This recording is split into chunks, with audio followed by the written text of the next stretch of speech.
Good morning, everyone. Today, I would like to discuss the assembly of text, which is part of MU's Applied English Semester 3 DDE paper named as Critical Theory. It is part of that paper, it is Unit 1, and the text name is Aristotle's Poetics.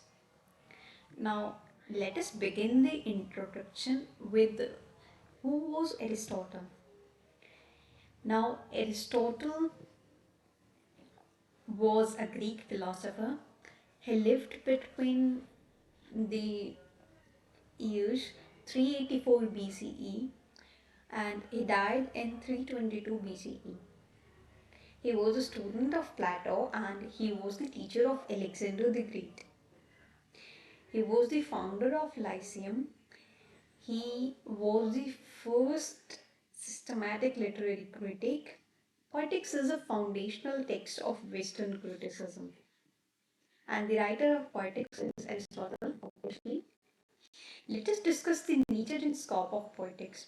It was written in 4th century BCE.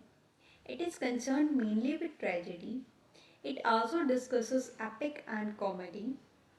It studies literature scientifically, not morally. It focuses on structure, form, and effect. What is the difference between the teacher and the student? I mean to say Plato and Aristotle. What was the difference in their views?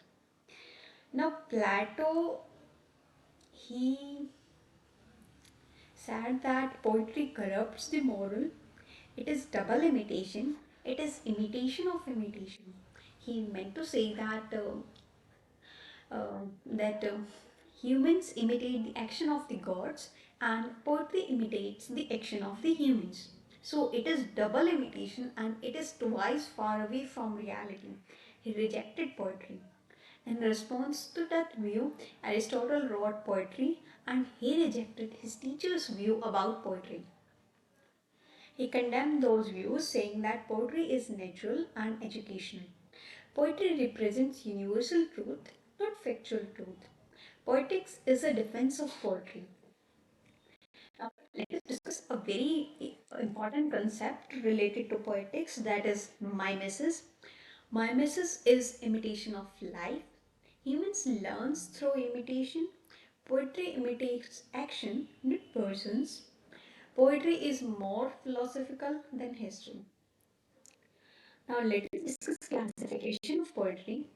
It can be decided on various bases based on medium of imitation, object of imitation, or mode of imitation. There can be various types. For example, there can be tragedy, comedy, or epic. Uh, One of the most important things about poetics is the definition of tragedy given by Aristotle in that text. It is still relevant in modern times and it has much more significance than you can ever imagine. Aristotle wrote that tragedy is an imitation of an action that is serious, complete, and of a certain magnitude through pity and fear, effecting proper catharsis of these emotions. Now, the key terms are serious action, pity and fear, and catharsis. Now, let us discuss the purpose of tragedy. Uh, the tragedy, it causes emotional purification, that is catharsis, leads to moral insights, intellectual pleasure, and emotional balance in the audience. What is catharsis? Catharsis means purification. It is purgation of emotions. Fear and pity are aroused and then relieved. That leads to psychological harmony. The most important six elements of tragedy. Six elements of tragedy are plot, character, thought, diction, melody, and spectacle. PCT DMS. What is plot? Plot is the soul of tragedy. It is arrangement of incidents. It must have a beginning, middle, and end. Unity of text is essential to plot. There are two kinds of plot: simple plot or complex plot. Complex plot is much more preferred in writing. Complex plot includes peripatia and anagnosis. Peripatia means reversal of fortune, and anagnosis means recognition of mistakes. Reversal of fortune is when the fortune of the hero it reverses, his situation upturns, and he faces a disaster, drastic bad situation. And recognition of mistakes is when the hero faces a situation when he realizes that he was wrong and his wrong action lead to the current situation, which is adverse to his own fortune. Uh, One of the main other thing about hero is he has a hamartia, that is a tragic flaw or misjudgment, and this hamartia is may not be a mortal flaw, but it leads to the reversal of fortune for the hero, and it leads to downfall of the hero. For example, in King Lear, we can see that King Lear had the critical misjudgment of evaluating the persons and their words. He believes in flattery, which leads to uh, the eradication and end of his kingdom. The third, the second important element of tragedy I would like to discuss is character, which is called ethos in Greek. A good character, according to Aristotle, must be good, appropriate, realistic, and consistent. A realistic element is emphasized because if the hero is all out of ordinary, the people can't relate to that. And then the purpose of tragedy, that is catharsis, purification of emotions, won't be achieved as the people are not able to connect with the character.